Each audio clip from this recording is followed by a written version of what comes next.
Good afternoon from beautiful Brisbane, Australia. My name's Linda and I'm a certified trauma recovery coach, and this is Complex PTSD TV. Welcome to everybody who's new here this year, and if you'd like to know more about my story, how I lost everything, so lost all my ability to walk, talk, look after myself. I actually had a full-time carer. Then that's in the About Me section on my webpage. For now, I'm further along the journey, and I made a promise to keep updating you this year as to what I'm recognising, what's happening in my brain, what it's doing, and how the impact in my day-to-day life, so that you could possibly relate or look for what's happening for you as well. So after my last video, I continue to do the trauma-informed movement, and I'm aware of my sensory system, aware of my ability to be aware of my sensory system is increasing.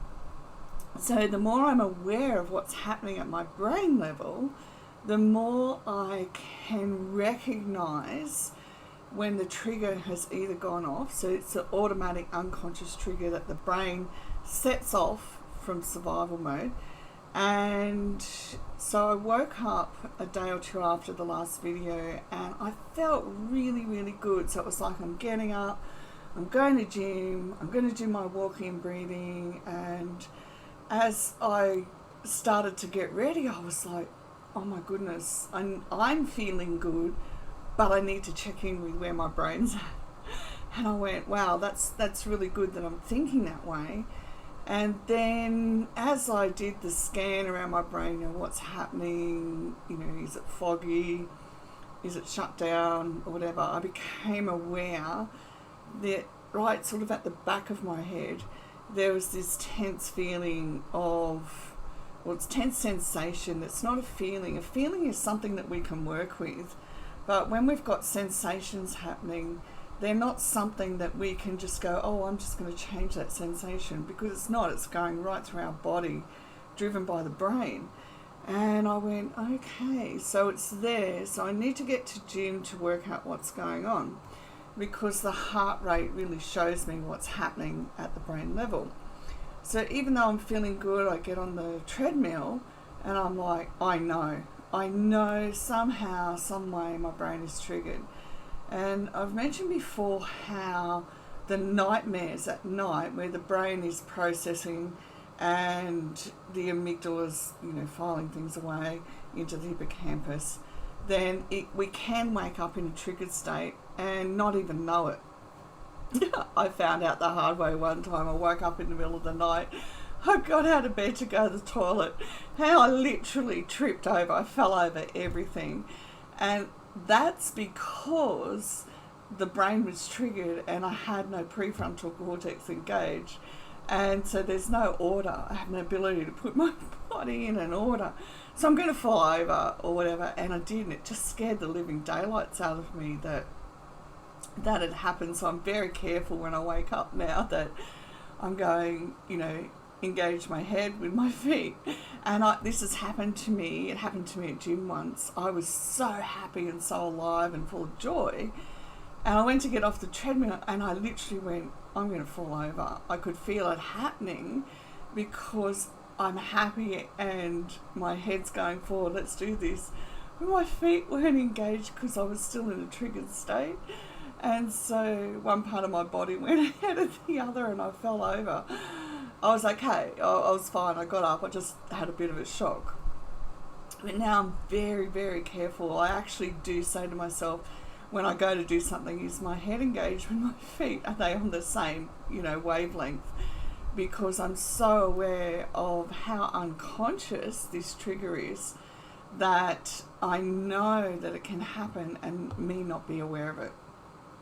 So when I got onto the treadmill this particular day, and I watched for my heart rate, it wouldn't go above, I think at the time, about 115, and then at 113, then it took me about 15 or so minutes to do the breathing, do the walking, do the mindfulness, like bringing my attention into the now.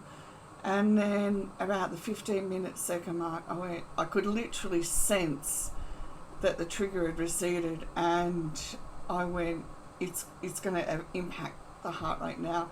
And sure enough, I watched it, and within seconds, the heart rate just went up and up and up and up. And I went, this is so good.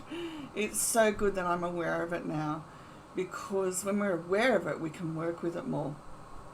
So then, what happened after that?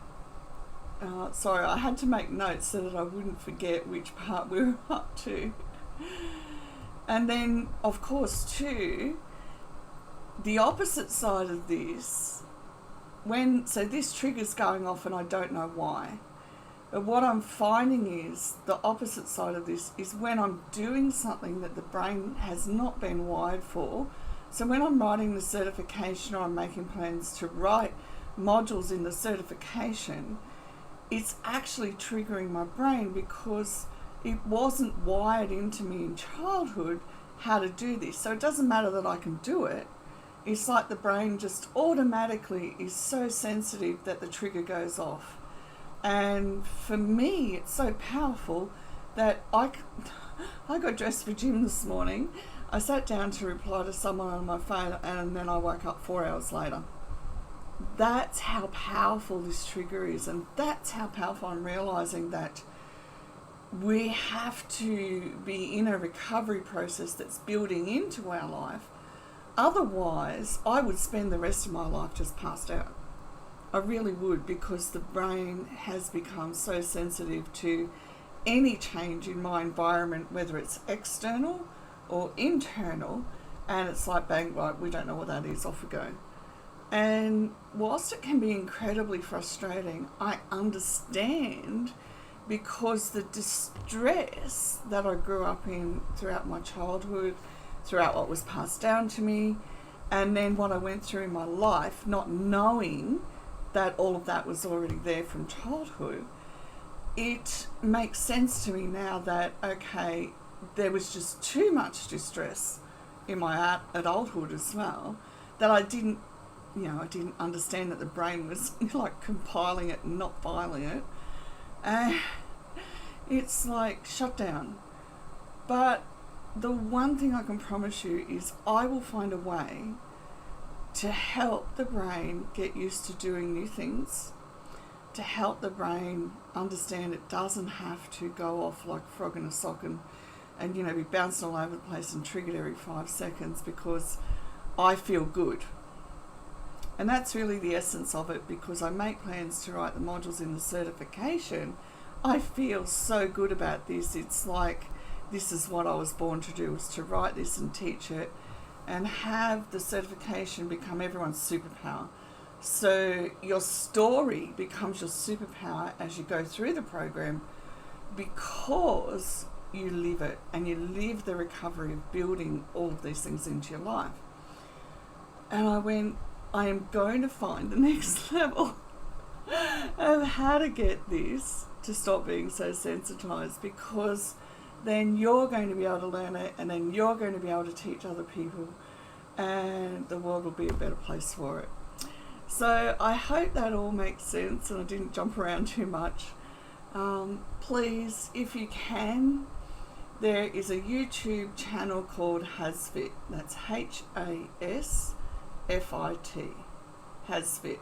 HASFIT. They have sit down exercises. So you can sit in the chair and exercise. With my phone. Put your phone on for 1 minute, the timer on it for 1 minute. 1 minute every day of just moving your body, feeling the breath going in and retraining your mind into the here and now will begin to make a difference if you do it consistently. I started my journey just by knowing that optimal breathing rate is 5 breaths per minute, 6 breaths per minute, 5 seconds in and 5 seconds out, and none of us do that. So what I did was, when I went to bed, I would place book with a little bit of weight on it, enough weight that I could feel it on my chest. And I would lie there and just breathe in 5 seconds and out 5 seconds. And even if I only did it for a minute, it was enough to begin to change things internally for me that I could do it longer and longer and longer. What that did do initially was give me an awareness that I was waking up 20 minutes after I'd fallen asleep with an anxiety attack. So until I began to do this, I didn't realise that that's what was happening, because my whole system was chronically shut down. Take just one next step. What will be your one next step so that you can begin to change things for you and regain your health? Okay, I look forward to talking with you soon, and have a great weekend. Bye for now.